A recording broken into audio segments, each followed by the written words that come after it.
Hey everybody, welcome to the Jacksonville edition of the Consumer's Guide on-demand series for serious boat buyers looking to find the right saltwater boat, whether it's a center console, bay boat, cabin, or offshore boat at the right price. I'm super excited to have our guest expert host today, Brad Knight. He's the Jacksonville saltwater boat specialist who's involved in the industry to assist in getting families out on the water enjoying all that the Jacksonville boating lifestyle has to offer. Now, Brad grew up boating, and now he's introduced his two kids to the boating lifestyle in Jacksonville. So he understands that helping families, having integrity, providing honest and expert advice really helps ensure that Jacksonville area boaters end up with the right boat that they can be proud of, and that's going to deliver years of safe and fun boating. So if you're in the market for a boat, this special on-demand webinar is certainly for you and will certainly ensure that you buy the right boat at the right price. So Brad, I want to welcome you and thank you so much for agreeing to share your expertise with all of our listeners here. Hey Matt, thanks for having me, man. Yeah, let's define a few terms so that we're all kind of talking the same language here. So what I would like you to do is just sort of share a little bit about all of these boats. We'll look at some photos and just kind of tell everybody what they're looking at, the type of boat, so that we're speaking the same language. Yeah, definitely. I think over the last several years, especially, a lot of boat terms have started to blend. So whereas most of these boats you see on the screen now could probably be defined as a center console, there's a lot of differences. Some are a little bit more offshore capable, and some are inshore capable, and then as in picture number 4, I consider that to be kind of a hybrid boat where it does everything well and it's not dedicated or geared towards one or the other. Whereas in pictures 1 and 2, you see a couple offshore boats that have a deeper V and handle a little bit heavier seas than you would expect out of a true bay style center console, like in picture number 3 there.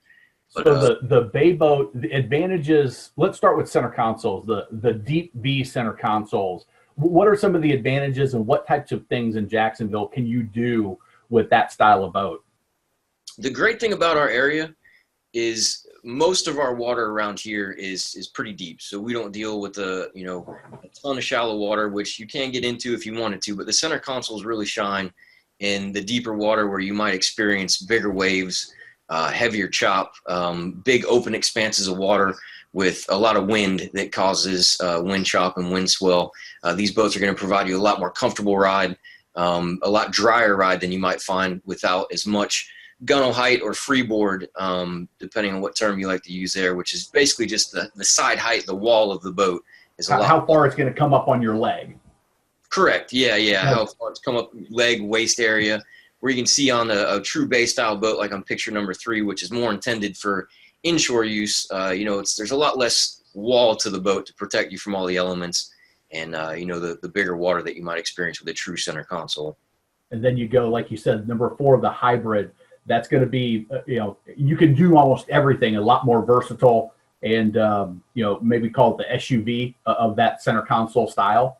I think that's a pretty good term. That's kind of the way we define it to all of our clients is, if you don't exactly know how you're going to spend the time on the boat, that would be a very good compromise, for something that you might want to go and catch a fish offshore or, go back in a feeder creek in, 15, 20 inches of water. It's a good compromise to do a little bit of everything.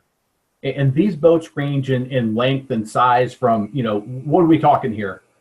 Most of what we deal in is in the 20 to 40 foot range is what we look to get into. Our bay boats, of course, true bay boats tend to be in the smaller size, and then the most popular sizes that have been produced these days are in the mid 20 foot range in the hybrid style.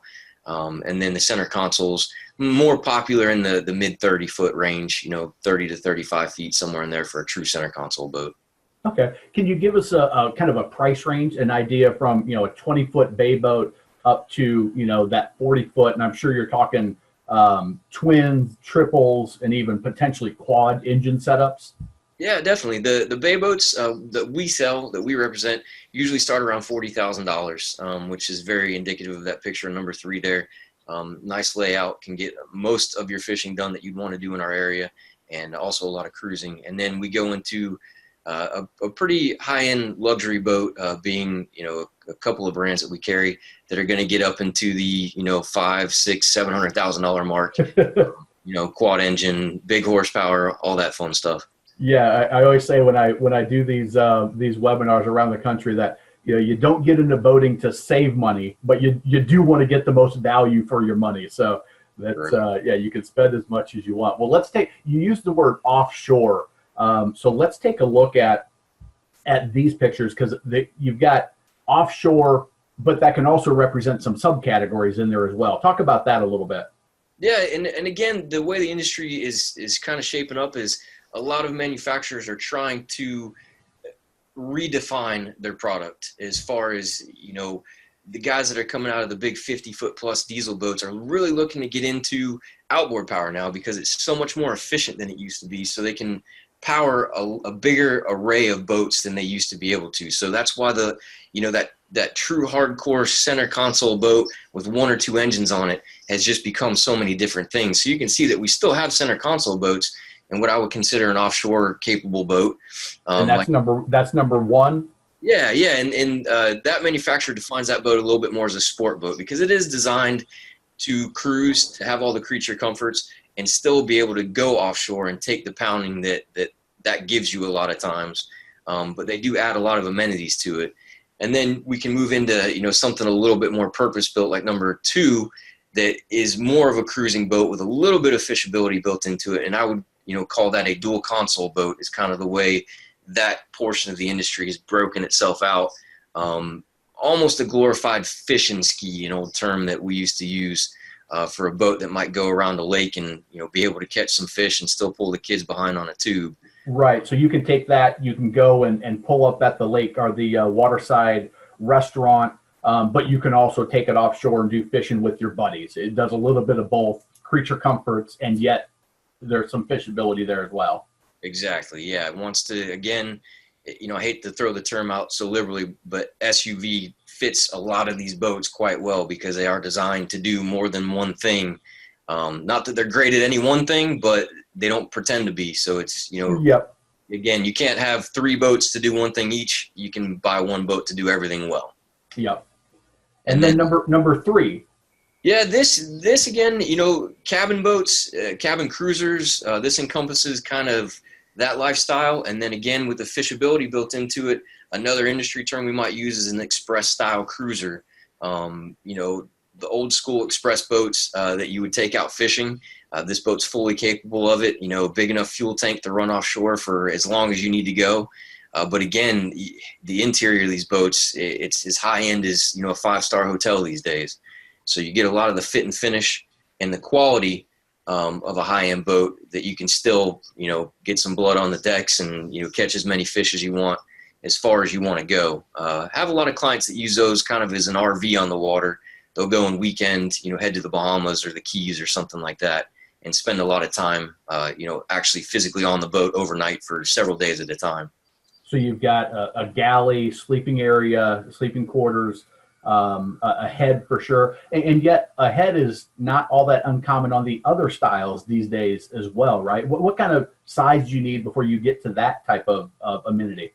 Even in the mid 20-foot boats, they have a makeshift head that has more of a porta potty rather than, holding tank with a pump out and things. But it's amazing what they're able to put in these boats nowadays. To get to something that you'd want to spend the night on, you're probably going to be getting into the mid 30-foot boat, low to mid 30s, before you have something that would be overnightable, generator, air conditioning, that kind of thing.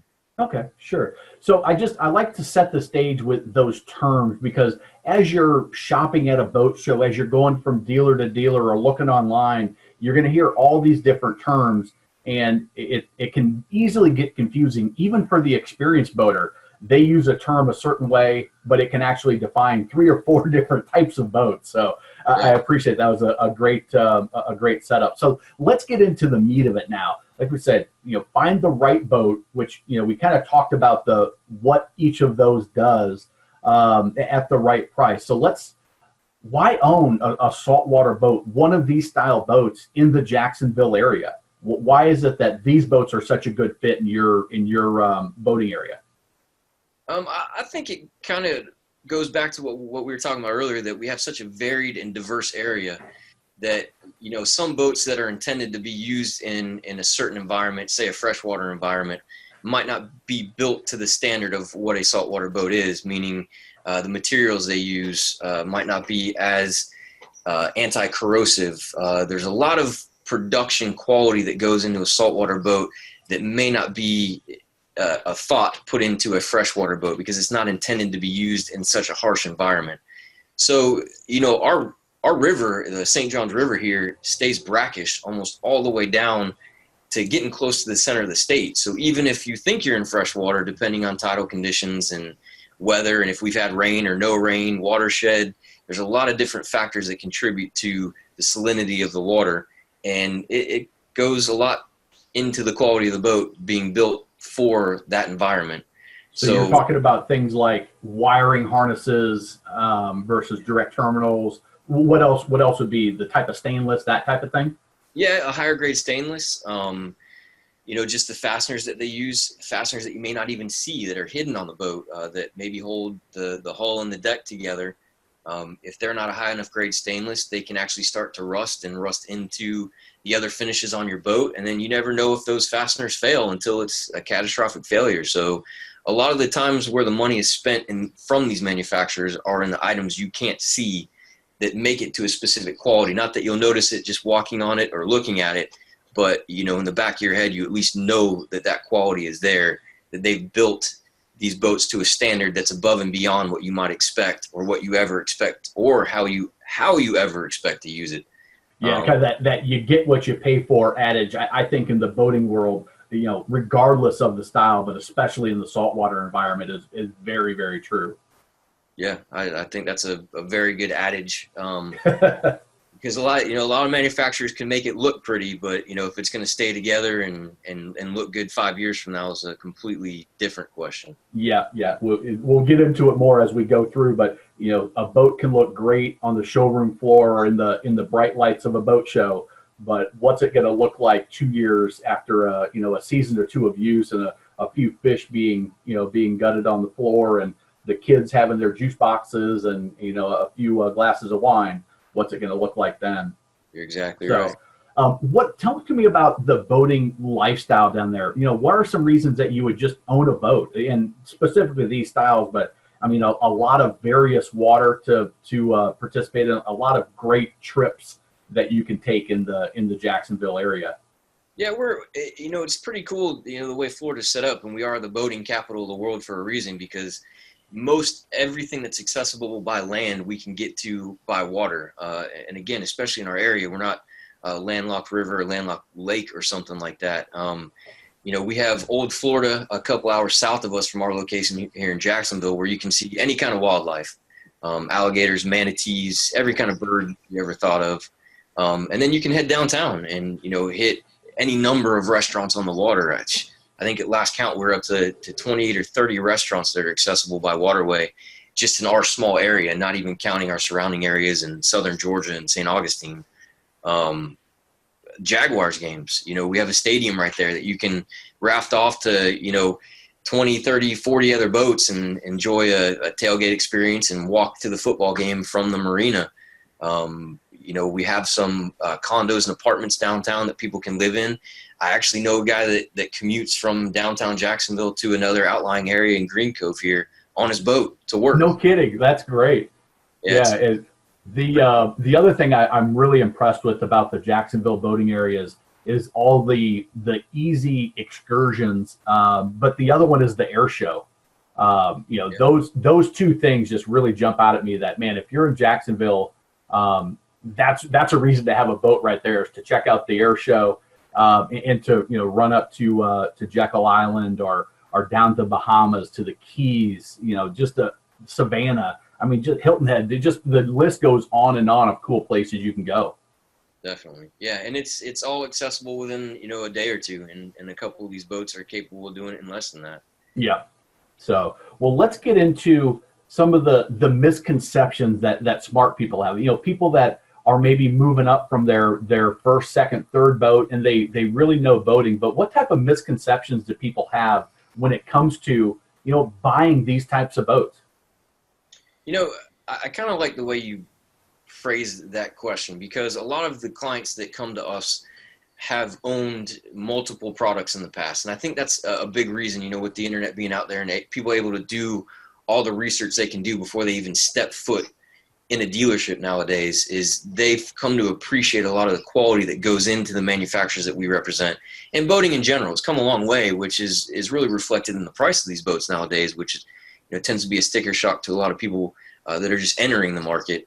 But a lot of our clients have experienced several boats, and they come to us because they may have an issue with a boat in one way or another, and they've done the research, and they've come to find that, hey, these manufacturers are known to provide quality and to provide that build quality that they've come to expect or that they want to experience, because maybe they're coming out of a lower level brand and they want to step up to something that they maybe have heard positive things about in the past.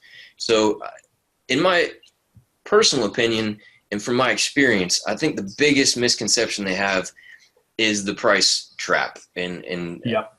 that's the way I like to kind of phrase it, because they might get into seeing a boat that looks like what a premium boat has to offer, but what you can't see is what causes a lot of that. And I try to explain it in terms, when I'm walking around a boat or I'm showing something to someone. A lot of the hardware and the fixtures on the boat come from the same 2 or 3 manufacturers. As long as you're using good stainless, the same steering wheel as everybody else, the same pop-up cleats, that stuff's the same. It's the quality of the boat and the fiberglass and the resins that people just can't see. And, it's kind of cool that our manufacturers will provide us things like this to show our clients that you can see the thicknesses of the resins and fiberglasses, and they'll actually give you an outline of what they use and how the densities and how thick everything is on our boats. And that's, to me, the biggest thing, that people fall into looking at price and they don't quite understand what goes into a premium offshore saltwater center console bay, any of them. It's the materials that you might not be able to see with the naked eye without really getting into the boat that make the biggest difference. Yeah, you mentioned a couple things. It brings to mind the thought that my dad used to tell me when I started looking at cars and things. Don't ask the question of why is that one $10,000, $20,000 more, but ask the question, how are they building a quality product that's $20,000, $30,000 less? What are they leaving out? And I think it goes, especially in the boating world, it's the stuff you can't see, the things below the deck. Are they backplating, properly? What type of materials are they using under the gel coat? The pretty gel coat, that all looks great in the showroom floor, but what's it going to do when you're in rough seas after you've had some exposure to the salt environment? And you mentioned it, the harsh environment. A lot of manufacturers will, install aluminum and put fiberglass and resin around it, and it's a dissimilar metal, and it creates voids in the fiberglass that you'll never see until you have a failure. Yeah. And it's learning things like this and using, your local dealer and their expert knowledge as to their brands, and just being able to trust them to know that they're going to answer your questions in an honest way. Yeah. Because it's stuff you'll never know unless somebody answers you honestly and can actually provide you proof of how things are done. And that's kind of what I'm all about, and what we're all about, is just educating the buyer and letting them make the decision, Yeah. Well, let's talk about, you mentioned dissimilar metals. I think that's a topic that a lot of people like, well, who cares? What do you say about that? Well, especially in a saline environment, galvanic corrosion is one of the biggest things that we fight, which is why boats have, zincs on the outboard, zincs on the boats. Our brands electrically bond all of our through hull fittings, because if you're parked at a marina and somebody's leaking voltage, salt water and bronze, you'll have a reaction that causes corrosion. It actually eats away at the metals. And same thing with aluminum, being wrapped in fiberglass, you get, dissimilar qualities, and you'll get what they call a void, which is a space between, a structural layer. You'll get some air in there and a space that causes, flexibility and potentials for failure. Again, it is learned through experience of these manufacturers, which, carrying premium brands, we've gone through those growing pains. They've experienced all these things. It's not being built to a price. It's being built for a purpose. They know how the boats are going to be used, so they build it for the purpose rather than the price. Yeah, perfect. Any other misconceptions, or are you ready to move on to the next one? I think that price trap is it's the biggest one. I mean, we can go off on tangents all day long as to why and how, but it all kind of leads up to price. If it's built well, you're going to be paying a little bit more for it, and it's Yeah, a value. Absolutely. Well, what should people avoid? I think the biggest thing, again, how much information is out there.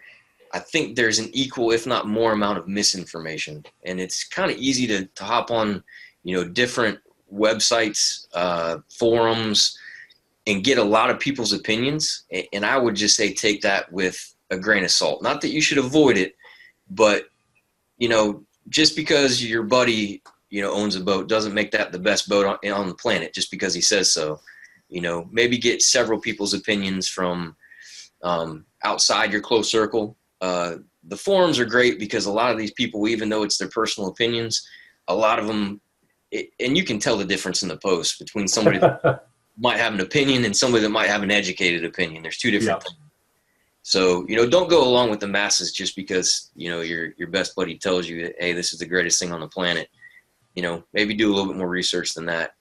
And the other is the local aspect to it. That's why I put out these local webinars, is because what's right in Jacksonville may be completely wrong in another, even coastal area, in another saltwater environment. But I think those are key things for people to understand. Yeah, definitely. Do your basic research and kind of figure out what type of boat you like. And then, visit those local dealers that you would trust to be and have the expert knowledge locally, because that's a very good point, Matt, that just because it works well on the West Coast doesn't mean it's going to work as great over here on the East Coast. Yeah, absolutely. Anything else on this topic? Not off the top of my head. I think there's a lot to avoid, but the best part about it is to just ask opinions and ask for educated opinions, and find that local dealer you trust. I mean, I know it's hard to walk in and get that salesperson, but if you feel like you're getting sold something, walk away. If they're not willing to educate you and tell you why, and you don't feel they're answering you honestly, I mean, walk away and find that person or people you trust. And yeah, you mentioned on the chat rooms and the message boards, the opinion versus an educated opinion. That around the country, I'll find that even some salespeople have opinions versus educated opinions. So finding somebody you can trust, I think, is a great point. So what about common mistakes that smart buyers make? And I use that smart buyer because it's just not the world that most of the buyers out there live in. They make their living, and boating's a hobby. And it can lead to some mistakes that you don't really know about the industry. Again, I think it goes back to their experience and maybe falling into that trap of what they've become comfortable with. Maybe having owned multiple boats, maybe afraid to step outside because this product has a lot smaller life cycle than it used to. Where manufacturers used to be able to get away with, making the same basic boat for maybe 8 to 10 years. Things are changing in like a 2 to 5 year life cycle now. Just with the new technologies that are out, outboard power. And again, a lot of it comes down to the construction of the boat and not knowing the right questions to ask some of these people, because, a lot of boat manufacturers out there have changed hands. Basically these things are made in molds, and once a company goes out of business and the mold gets sold to somebody else, they can throw that same name back on the boat and it could be made completely different than the boat was made 10, 15 years ago. So, I've seen brands come and go 4 and 5 times in a 10-year period. And it's just, it was a quality boat 10 years ago. And if you were to buy it today, it wouldn't last you 2 or 3 years. And they're trying to bank on that name. So again, the research is paramount. But again, it's hard to find the right information because there aren't a ton of people that have been in this industry for a long time that are easy to find. So, I don't want to say there's any common mistakes I've found. A lot of the questions we get asked are the same type of questions, but it's just because the information is pretty hard to find out there on a lot of this stuff. And again, having an honest opinion versus somebody that might have, a resulting sale in mind. Yes. What I'm hearing from you, Brad, is, it takes knocking around on the boat and opening hatches and, looking at plugs or those little cutouts that you showed, looking at that type of thing and listening to somebody and saying, does what they're saying make sense, or does what they're saying sound like a sales pitch? That almost sounds like what I'm hearing. Is that accurate? Yeah, I think so. Because I was trying to bring everything back, and I have trouble because I run off on tangents because there is so much in this industry to consider. It's just because you've had an experience with a boat 15 years ago, it doesn't mean that boat's built by the same people and of the same quality that you're used to. So yes, find somebody you trust, have them show you the proof. Why is this boat a quality boat? Why should I consider this thing? And yeah, I think the word that you use, quality, is, for most people. Now, some people that are listening to this, hey, if there's a budget in mind and that's all there is, the boating lifestyle in Jacksonville is such that find a way to get on the water. But if you have the capacity, you're going to be much, much happier with the quality or premium, whatever words you put there, versus buying the least expensive, the cheapest boat that you can find. And that's a common mistake I hear throughout the country. But what about the insider secrets? So, clearly from this conversation, you understand a lot of the ins and outs of the industry. What are some things that people may not know, that as an insider, you kind of just know as common knowledge, that would be helpful for a buyer out there to understand? I think, again, a lot of it comes down to being in the industry for a length of time where you have a comfortable feeling with, this manufacturer, I know how they build boats and how they've built boats, and they've been in business for this length of time. And the easiest way I can tell a customer to figure that out is all of our manufacturers are glad to invite you to the place where they make their boats. And they love showing off how they build what they build, because they have multiple engineers spending sometimes years at a time coming up with this stuff to make sure it performs well and the fit and finish comes together. So there's a million pieces that go into making these boats.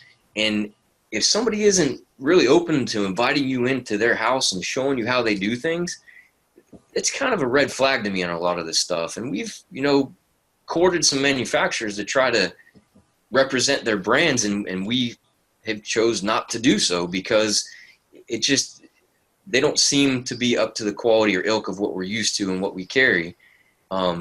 And if I can't stand behind it to my clients or invite them into the manufacturer to see exactly how this thing is made, to see that secret sauce, and they're happy to show it to you because they don't think anybody else will take the time or effort to build it like they will. They love showing this stuff off. And that, to me, is the biggest thing in the insider secret, is just saying, hey, can I get in contact with this manufacturer directly? Will they direct me to their business partner in their dealer network? And are they proud to show me how they do what they do and what sets them apart from the rest of their competition?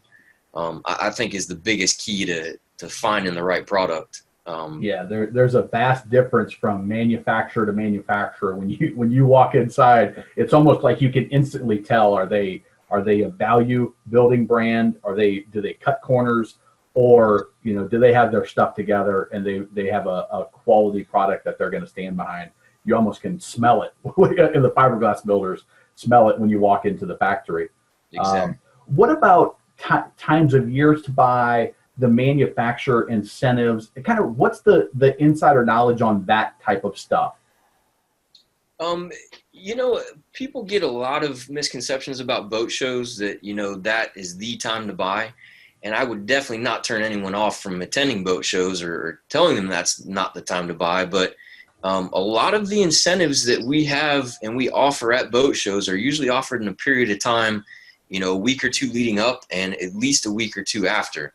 So, it's not that I wouldn't say you can get a better deal at a boat show, because a lot of times they're more apt to throw in accessories and things like that. But a lot of the stuff in, like Miami Boat Show coming up in February, our manufacturers will, even if we weren't able to attend the show, I can still give you the same discount that we would get at a boat show, or the same price break, or the same accessory that they're giving away, a free electronic or something like that. I think that's a huge deal. A lot of our clients aren't able to travel that far to go to these big international boat shows and take advantage of a lot of these deals. So boat shows come into play for us.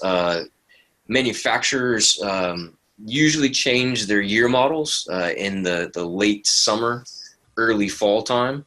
So, August, September time, we'll have the new models being introduced. So that's a good time to possibly get a better deal on a non-current model that's still sitting in dealer stock. The incentives really vary by manufacturer. So there's no broad stroke to say, hey, this time of year, kind of like what car dealers do, is the time to buy. It really depends on the manufacturer. I mean, I have some manufacturers that offer no incentives. Everything's up to the dealer to affect the pricing on those and how bad we want to get rid of it if it's been here for a little bit too long. But, the boat show idea, the boat show proposition, and, model year are probably the two biggest swings we have. Because, we're fortunate enough here in Florida to be able to boat, probably 11 out of 12 months a year. So our season almost never ends.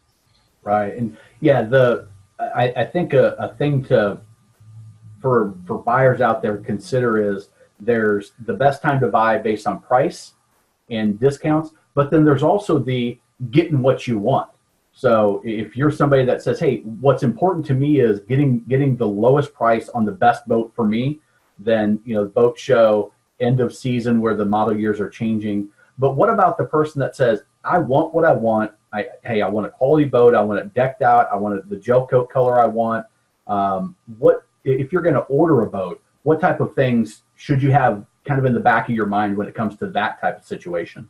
Yeah, that's a good point. Most of our manufacturers, we almost have an in-season and an out-of-season time frame. So a lot of the in-season stuff starts right around our boat shows. It being end of January would be considered an in-season part of the year.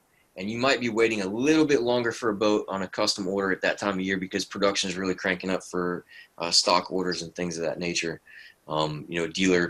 Dealer orders for their lot for sales for the year. So you might wait, 8 to 12 weeks during an in-season order if you had to have something very specific. Another good thing about our premium manufacturers is they're almost a semi-custom builder nowadays, where if you like an odd color of gel coat and, you had to have it to match your truck or something like that, 9 times out of 10, we can do it for you. We can make the boat match the truck. We can make the upholstery match the tow vehicle. The out of season is a little bit more flexible. Normally the time frames are pulled in a little bit. We can, see a boat in about 6 to 10 weeks, depending on their production schedule, what boats they have coming down the assembly line and things of that nature.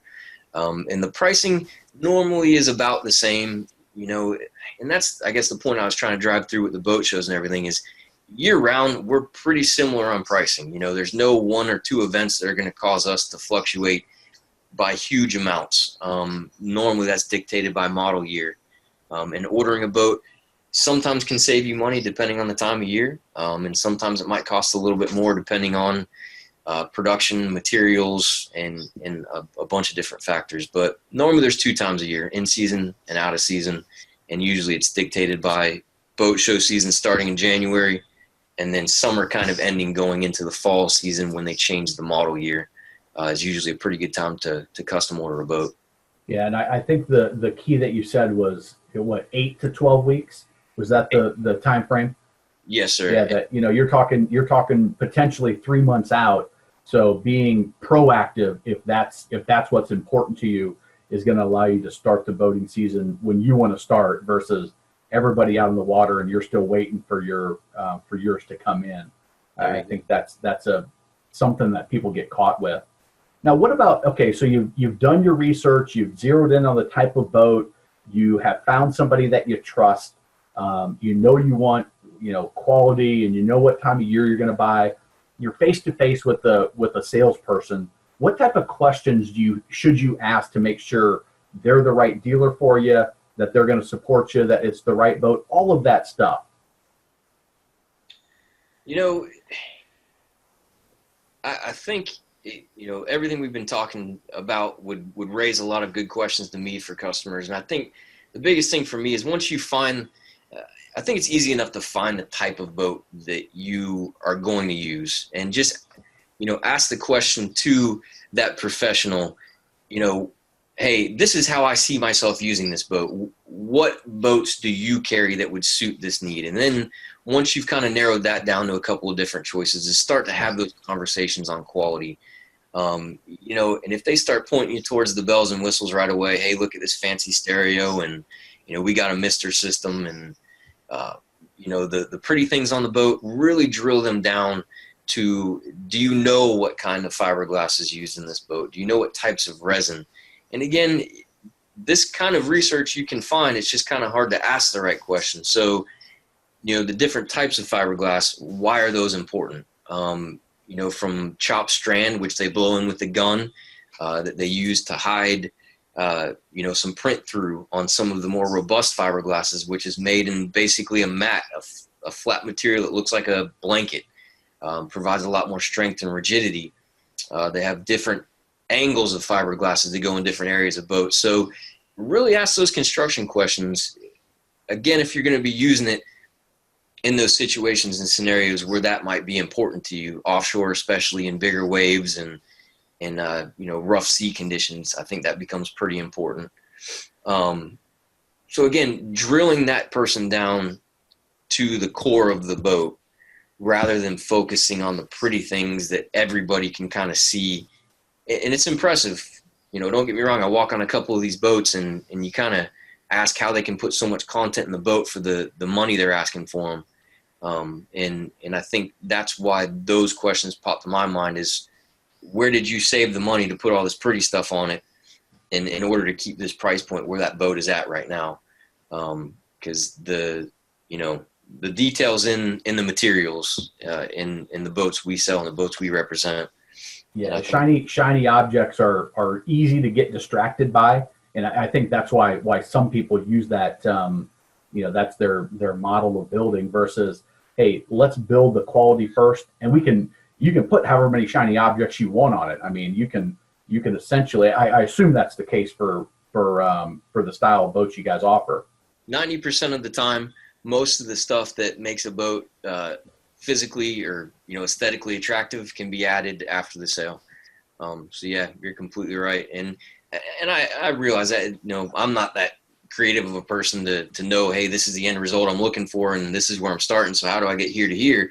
But again, you can work with someone you trust to make that a reality. Let's just make sure that core boat, that core product that you're on, is going to do what you need it to do, and then we can make it look how you want it to look. And it's a process, and it's a lot to learn and understand, and it takes a lot of research. But again, that's trying to find somebody you trust to take you down that path and help through the whole process, rather than just shuffle you out the door and get you on the water, and you may not know exactly what you're doing or how to do it. Yeah, and that's another question that I would like your opinion on is getting out of the water and doing a sea trial on the boat. And then the other one is warranties. Anything around those two areas? Yeah, I think that's very important. Our philosophy is to be educational from the whole time. I have a lot of people that do their research online, and then, they come to us, and they might still be new to boating. I mean, I had a client that spent a lot of money on their first boat, and I had to spend almost 3 full days with them, going over the operation of all the systems and getting them comfortable with piloting the boat and a lot of different things. So, it's important that you make sure the dealer you're working with is capable of spending that time with you from front to back. Because I've also had other clients that, they buy a boat, they don't ask any questions. you kind of assume the whole thing. You take them out on a sea trial, which is, pretty standard for us to make sure you're comfortable with the product. Everything goes well. And, 3-4 months down the road, they call you and say, hey, I have no idea what I'm doing. Can you help me out? So I think it's important from the dealer's perspective to make sure to, broach that subject with them and say, hey, are you comfortable with this? And it's fine for you to ask me whatever questions you may have, because it takes a lot of time to learn all this stuff and to be comfortable with all of it. So I think it's even the dealer or broker or whoever it may be asking the questions of the client, and not necessarily even the client asking all the questions. Yeah, because it's real easy for as a consumer. Hey, I've got the shiny new boat. Let's just get going. And there's a lot of times you can have a better experience if you slow down and ask some questions of the person you're buying it from. And like you said, it's the person that's selling it responsibility to ask some questions back as well. I like that. Yeah. Well, what about warranties? Any thoughts on the differences of warranties? Any questions that you would recommend there? Yeah, and I think it's important to ask what the warranty is. A lot of the warranties are standard, but again, dig a little deeper and maybe ask for some history on the manufacturers.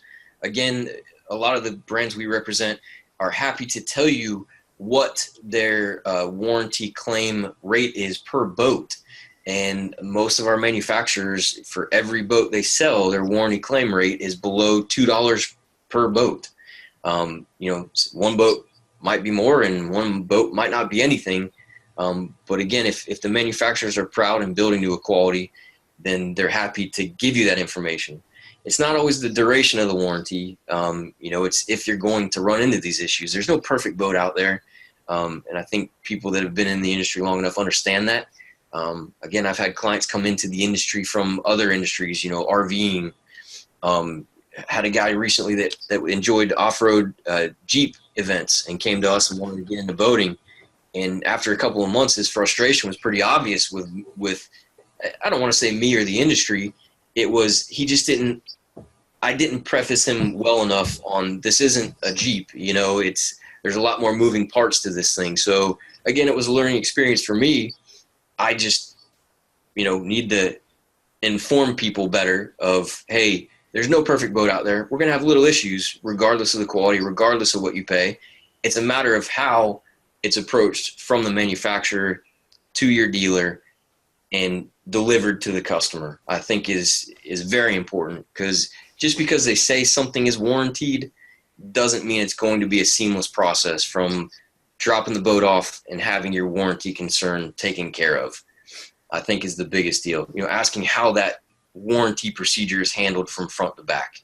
Yeah, the letter of the warranty versus the spirit of the warranty versus the reality of a warranty claim for you as that boat owner, and knowing all of those answers is key. That's great. And I know this isn't going to apply to everybody, but I think it's an important topic to include in this for these types of boats.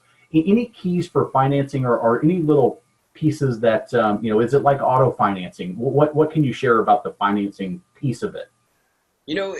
Since the recession, going on a little over 10 years ago now, lending has changed dramatically.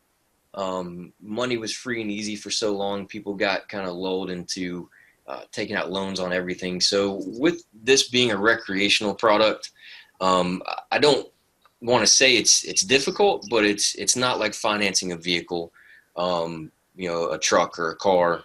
The requirements are a little bit more stringent. You can expect just about any bank out there to want at least 10% down, a lot of times more than that, based on the price of the boat, not necessarily the taxes, but they want to make sure you have a good down payment on the boat. If there's a trailer involved, if there's any accessories or electronics, they want to make sure all that stuff, you have some skin in the game, so to say, another industry term, but that you have some interest in this product.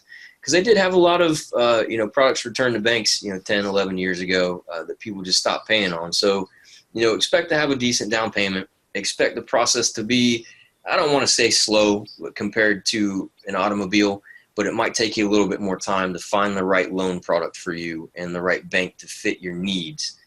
The good news is there's a lot more banks coming into to the industry now because everything's starting to come back. Interest rates are pretty favorable. Loans in the 4 to 6% range for 15, 20 years aren't unheard of depending on the amount you're looking to finance. So there's a lot of options out there. So, don't take it off of your short list if, it's nice to know that you don't have to pay cash for a boat out of pocket. Financing is definitely a viable alternative to ownership. Yeah, and you mentioned the terms. I mean, a $50,000 boat, what would that payment, just a ballpark, be? Assuming credit and all that stuff is right. Oh man, 10% down, a well-loaded boat. Most of our banks loans at the $50,000 mark get into that 20-year financing if you want to drag it out that long. A lot of times we can get a favorable rate for a shorter term, but I mean, I can put a $50,000 boat somewhere in the $350 range. So it makes a lot more boat affordable. And that's another misconception in this industry is people try to get an inexpensive entry into this industry to have fun and just get out and boat. But if you go in inexpensive, it might ruin your whole perspective on the industry. My recommendation to people, as often as I can talk to them, is maybe spend a little bit more up front. You probably won't have the maintenance you're going to have on a lower end brand throughout your course of ownership. And then at time of disposition, when you go to sell it, your asset's worth considerably more than a boat you may have spent less to get into. So, if a payment doesn't scare you off, you might want to try to afford a little bit more boat, because I really feel, and I've seen time and time again, that cost of ownership is about the same, if not less, with a premium brand. And your experience the whole time tends to be, astronomically better than if you get an economy brand for a first or any boat. Yeah, it's one of the reasons I do these webinars, is to let people know that when you go for the cheap stuff, your enjoyment level of boating is going to be significantly less versus as long as it fits in your budget. That has to be a number one. But if it fits in your budget, you'll have a much more enjoyable experience, and likely it's going to be cheaper in the long run than going cheap up front, which tends to get more expensive in the long run. In that case, anything else on financing or extended warranties? Anything along those lines? Do they offer that type of stuff on these boats? A lot of the warranties are up to the manufacturers as far as what they offer on their hulls and components. We do have some other products to help out with the ownership experience, as far as covering the ancillary things, your electronics, your fishing gear. We have several packages that we can get coverage on, even fishing rods, up to 8 years for a minimal expense. I mean, you're talking $8 to $15 more a month to cover just about everything on the boat. We tend to favor Yamaha for an engine package, and a lot of times during the years they'll be running promotions where you can get a free 2 or 3 year extended warranty to really get a 5 or 6 year total on your engine.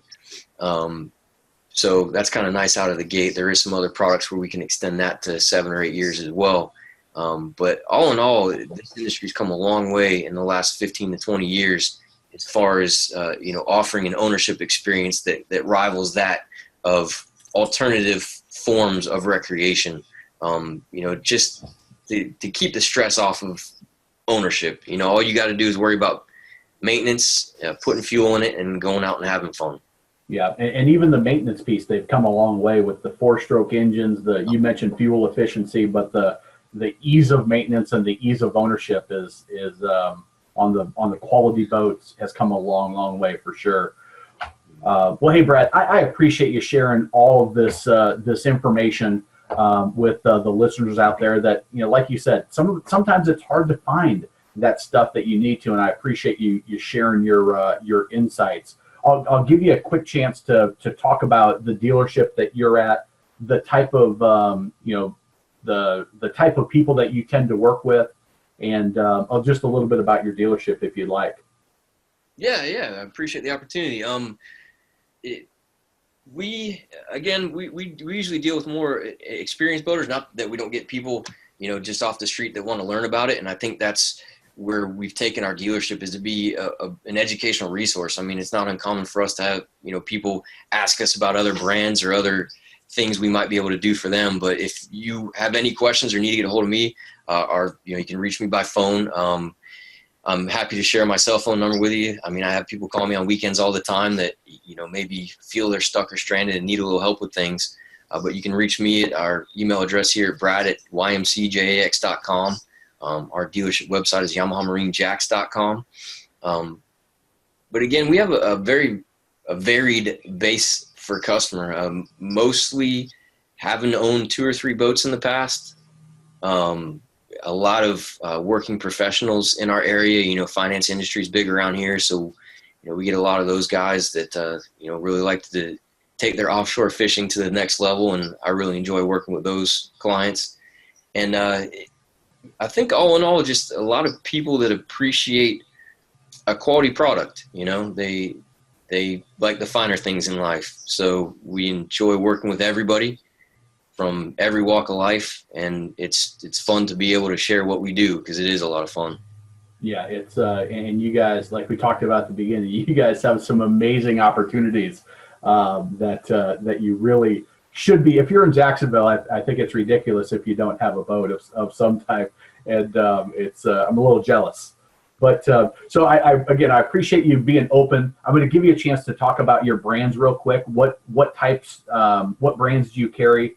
And if they want to come visit you, what will the experience be like when they come to your dealership over there in Orange Park?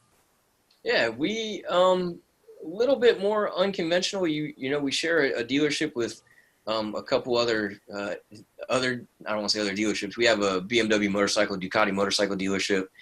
So we really hit all kinds of the recreational industry. Again, on the higher end of stuff. But from the time you get here, it really is a low-key, low-pressure environment. We focus more on the educational aspect to making sure to get people on the right product. And we understand a lot of times it's not our product. And again, I've had people multiple times, maybe can't or don't want to afford to pay the price tag on what we carry. Being we're a Pursuit dealer, is probably our most varied franchise that has, center console, offshore, inshore, every kind of boat from, $80,000 up to $700,000 to our hardcore fishing boats, our regulators that, are built to handle any sea, any sea condition that boat is comfortable in, and you don't have to pick your days to fish anymore. Skeeter, great brand. Yamaha's owned the company since '96. They do freshwater, multi-species. We focus on the bay boats because it's a really nice boat for our area. And then we have Crevel, which is a fairly new company, but they have some history. The owner of that company used to work with Pursuit, Wellcraft, a couple other major brands. And that's a hybrid center console bay boat, which is perfect for our area for near shore, 30, 40, 50 miles off, and you can still get back in all the feeder creeks. So I have fun educating people about the brands and what sets them apart. And, it really isn't a thing for us if we don't feel we fit your niche and we don't have that boat for you. I can tell you who to go to. We'll try to recommend the right brands to steer you right down the right path, because who knows, 2, 3, 4, 5 years from now, you might be wanting to try something different, and we might be able to help you out. So it's all about the long term in our dealership, and not the short term. Well, that's perfect. That's why I sought you out to help with the Jacksonville edition of this Boat Buyer's Guide and the on-demand webinar. So, hey, Brad, I appreciate it. There's his information. I encourage you, if you're shopping, give him a call. Give Brad and the guys at Yamaha Marine Center of Jacksonville a call, and use all the information that Brad's been generous enough to share, so that you do find the right boat at the right price for you. Thank you, everybody. I